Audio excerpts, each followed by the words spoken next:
Olá, meus irmãos, minhas irmãs, amigos e alunos no canal Teologia Didática. Eu sou o pastor Eliezer Carvalho, do Instituto Bíblico Didático Carvalho Cursos. Você está aqui no curso Legalismo e Liberdade Cristã. Quando você concluir de assistir às aulas, você entrará em contato com o Instituto Bíblico para solicitar o seu certificado.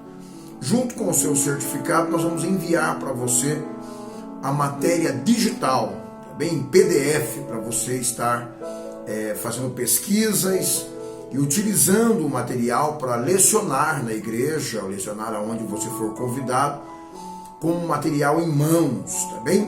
Então, além de você estar assistindo às aulas, você poderá estar solicitando para a gente o seu certificado, claro, assim que você terminar, solicite. E tem um pequeno custo o certificado, e nós vamos enviar de graça, gratuito para você de presente, o material didático, tá bem? Em PDF. Nós estaremos tratando aqui, nessa oportunidade, o tema do curso Legalismo e Liberdade Cristã. É um tema que Paulo falou aos Gálatas de uma forma muito veemente. Nós vamos estar ministrando aqui nesse curso e você será edificado e também poderá, após possuir além do seu certificado, o material didático desta matéria, tá bem? Então vamos ver sobre a apresentação do apóstolo São Paulo aos Gálatas e ele contra o legalismo. Paulo foi chamado por Deus para lutar contra o legalismo religioso. O termo legalismo, no dicionário Aurélio, informa-nos que trata-se de uma pessoa muito apega às tradições, normas e procedimentos da lei. São pessoas que honram demasiadamente uma lei estabelecida, a ponto de deixar o favor de Deus de lado e tentar se justificar com o que está escrito como legado na lei mosaica. O Evangelho de Jesus Cristo alegrou o coração dos crentes na Galácia. Eles estavam agradecidos a Deus por Jesus ter livrado a eles todos do salário do pecado, que é a morte. Eles diziam: Cristo nos libertou, estamos verdadeiramente livres. Gálatas 5:1. Livres da culpa do pecado, livres das mentes infrutuosas, livres das acusações do diabo. Entretanto, os legalistas religiosos que estavam introduzindo uma doutrina herege entre eles, e eles estavam a ponto de perderem a bênção da salvação por darem ouvidos a estas doutrinas de demônios.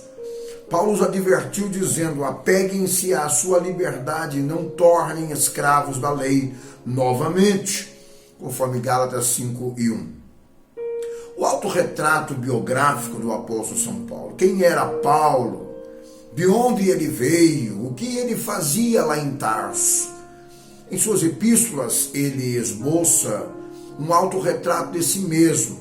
Esta autobiografia está fragmentada em diversos lugares de seus escritos e é necessário reunir esses fragmentos de informações para compreendermos como Deus utilizou-se de sua formação secular para prepará-lo para o ministério.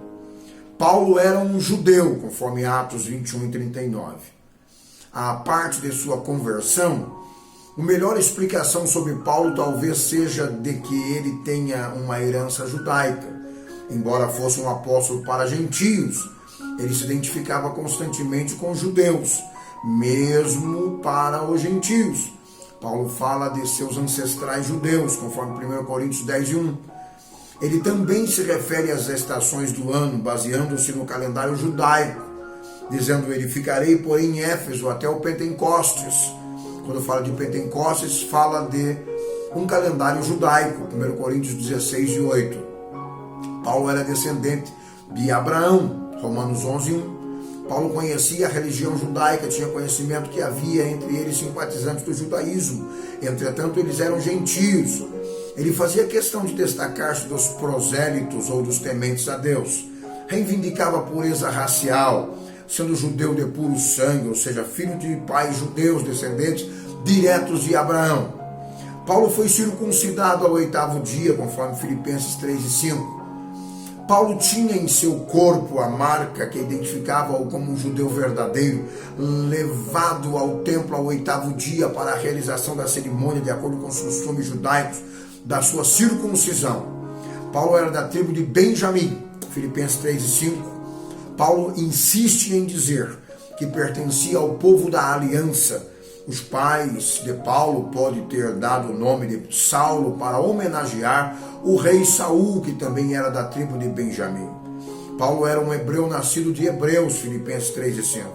Na época do apóstolo Paulo, os judeus estavam divididos em dois grupos distintos, os hebreus e os hebreus helenitas, ou helenistas. Os hebreus se apegavam firmemente à cultura e costumes de seus ancestrais e falavam o hebraico e o aramaico. Entretanto, os judeus helenistas se apegavam aos costumes das demais nações, que também, ou seja, eram globalizados e, além do hebraico e aramaico, falavam também o grego koiné, que é o grego popular. Paulo era helenista, visto que nascera fora da Palestina. Entretanto, conheceu muito bem as suas raízes culturais na escola de teologia Hillel, aos pés do doutor Gamaliel.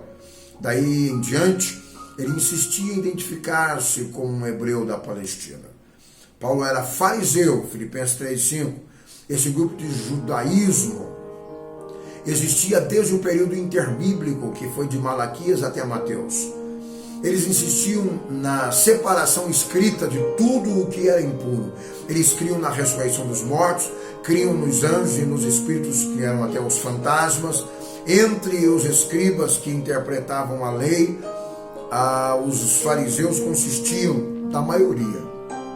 Paulo era perseguidor da igreja, Filipenses 3:6. Paulo se refere a essa perseguição da igreja para ilustrar o grau de zelo que tinha pela religião.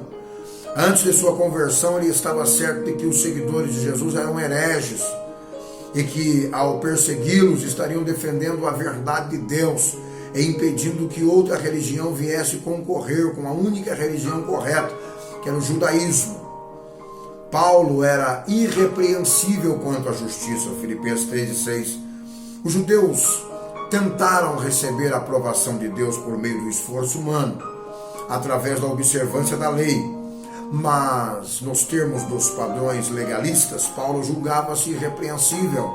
Depois da conversão, Paulo julgava tudo como perda, pois passou a ver as coisas de outra perspectiva através de Cristo, Romanos 8:10. Paulo era de Tarso, Sicília, Atos 21:39. A Sicília fazia parte de uma divisa com o mar Mediterrâneo, no sudeste da Ásia Menor e a atual Turquia. E o rio Tarso tinha 70 metros de largura e fluía pelo meio da cidade, que ficava a 16 quilômetros do litoral. O povo de Tarso trabalhou muito até que a cidade tornou-se um importante centro comercial. Tarso era notável na fabricação de feltro e pelo de cabra, utilizando as roupas, cobertores e tendas. Paulo aprendeu o ofício que muito lhe ajudou no campo missionário. Tarso possuía a terceira melhor faculdade da época.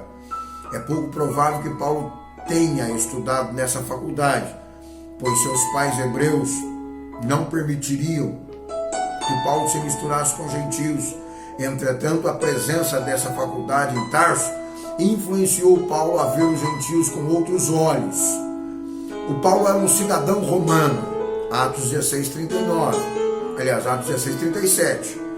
Paulo nasceu em Tarso e era judeu, mas em sua conversa com o centurião romano que o prendeu em Jerusalém, ele revela ser cidadão romano por direito, Atos 22:22-29. Sua nacionalidade romana poupou de muitos açoitamentos. A lei romana tornava ilegal o castigo público de um cidadão romano. Os cidadãos romanos podiam apelar para César, atitude tomada por Paulo em Atos 25:10-12. É bem provável que o pai de Paulo recebera o título de cidadão romano para prestar serviços para o exército romano na fabricação de tendas, Consequentemente, Paulo herdara de seu pai o título de cidadão romano. Paulo recebeu cartas do sumo sacerdote, conforme Atos 22:5. Paulo sempre esteve sob o comando de outros, mesmo quando perseguia os crentes. O fazia sob as ordens do sumo sacerdote e do conselho do templo, o Sinédrio. Como apóstolo, ministrava sob a autoridade de Jesus Cristo e do Deus Pai, conforme Gálatas 1:1. Paulo era um apóstolo dos judeus. Paulo começou a ser educado em idade precoce, com idade de 8 anos. Todo menino judeu já conhece o Pentateuco e sabe interpretá-lo. Seu pai, observando que o menino Saulo tinha aptidões para o estudo, resolveu transferir-se para Jerusalém, onde tinha muito maior possibilidade de ver o seu filho instruído com o que há de melhor no conhecimento judaico. Paulo, através do estudo diligente, tornou-se doutor da lei, apto para o ensino. Eventualmente, tornou-se um grande líder religioso. Não é possível afirmar com exatidão que ele foi ou não membro do Sinédrio. Entretanto, tudo que lemos leva a crer que sim. O Paulo repreende Pedro e líderes legalistas. Pedro foi repreendido severamente porque era repreensível. Gálatas 2:11. Por que a oposição a Pedro? O que ele fez para merecer tão severa repreensão publicamente? Por que ele se mostrou tão repreensível? Essas e outras respostas encontraremos nesta parte desse estudo aqui do curso Legalismo e Liberdade Cristã. Pedro se afastou dos irmãos gentios, conforme Gálatas 2:12. Paulo afirma que Pedro se afastou dos irmãos gentios, dos quais estava acostumado a estar toda semana. Gálatas 2:12. Pedro se afastou dos gentios, negando-se a comer com eles, com medo de certos homens vindo da parte de Tiago, membros do grupo da circuncisão. É muito improvável que Tiago houvesse enviado esses judaizantes à Antioquia da Síria. O mais provável é que eles tivessem usado o nome de Tiago para exercerem autoridade no meio dos gentios. Isso acontece com frequência nos dias atuais. Alguns pregadores itinerantes usam o nome de seus líderes conhecidos para se promoverem e serem bem recebidos nas igrejas locais. Pedro agiu contrário ao que sabia ser correto. Gálatas 2:11. Paulo repreendeu a Pedro porque tinha convicção de que seu conhecimento a respeito do plano da salvação que Deus tinha para com os gentios, Pedro tinha o pleno conhecimento de Deus. No entanto, para satisfazer um grupo de circuncisos judaizantes, ele deixou de lado o que sabia ser o correto. Por causa disso, Paulo considerou repreensível. Muitos bons obreiros nos dias atuais estão imitando a Pedro. Sabem o que é correto, no entanto, para satisfazer um grupo de pessoas amarguradas e sem conhecimento bíblicos, abandonam a iluminação bíblica colocada pelo Espírito Santo em seus corações para manterem-se junto com esses grupos, chamado o grupo da circuncisão. Paulo sentiu medo, Gálatas 2:12. Aliás, Pedro sentiu medo, Gálatas 2:12. Pedro sentiu medo não de ficar preso ou sentir algum dano corporal, mas de ser criticado por seus irmãos judeus em Jerusalém, Atos 11:2. Ou seja, ele estava preocupado com a opinião dos outros e abandonando a sua convicção da revelação dada por Deus. Muitos estão errando terrivelmente hoje em dia porque não dão mais guarida à voz de Deus. Antes, querem ficar presos às tradições dos homens, impedindo que milhares cheguem ao conhecimento da verdade, conforme João 8:32. Eu sou o pastor Eliezer Carvalho e você está no curso aqui oferecido pelo Instituto Bíblico Didático Carvalho Cursos, e o curso é Legalismo, Liberdade e Legalismo, tá? Legalismo e Liberdade Cristã, bem correto, o tema é esse, Legalismo e Liberdade Cristã. Quando você concluir todas as aulas desse curso, você então deverá solicitar imediatamente o certificado para um instituto que nós vamos lhe atender. Tem um pequeno custo certificado, muito pequeno, muito ínfimo, mas tem um pequeno custo. Nós vamos entregar de presente para você o material didático digital em PDF. Esse material, que é um material extenso, você vai receber no seu WhatsApp, para você poder guardar ou imprimir, para você lecionar também esse mesmo curso, tá bem?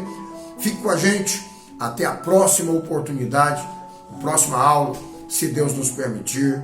Shalom Adonai.